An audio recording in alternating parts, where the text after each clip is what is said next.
Hi, this is Shawn Carson with the International Center for Positive Change and Hypnosis here in New York.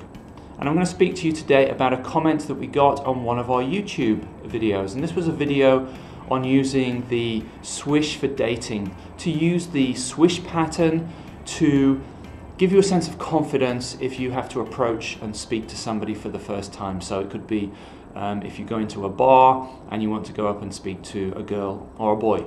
Using this pattern, what you do is you take a look at the person that you want to speak to.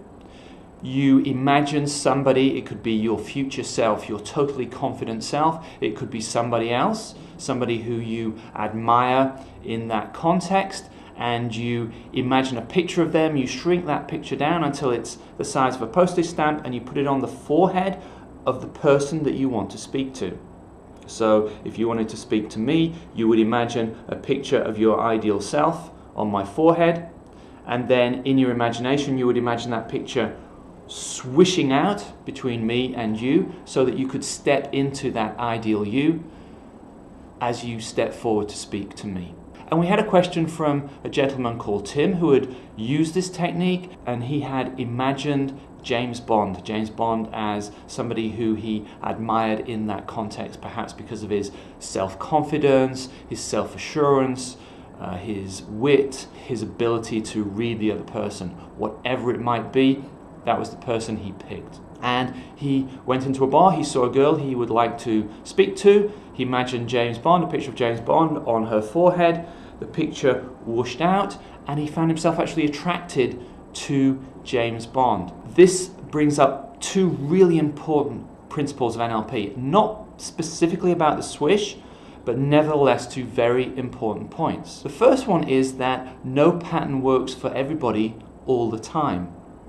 It depends upon exactly how they're doing it and exactly what they're doing inside their own mind to make it work or not work.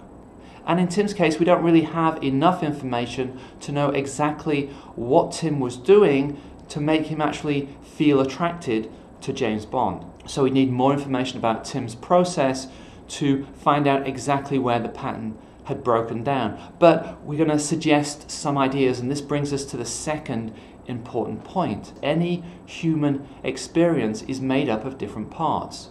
And in this case, the experience that we're talking about is that of attraction. You see, the whole point of the swish is that when you put that picture of that ideal you on the other person's forehead, you want to be attracted to that picture. Which brings us to the question of, what does attraction mean? Well, in this case, we want attraction to mean I am so attracted to that person, could be my ideal self, could be James Bond, that I want to become that person. I want to become my ideal self. I want to experience being perhaps James Bond for the amount of time I want to spend speaking to this girl in the bar. So I want to experience speaking to this girl as if I were James Bond.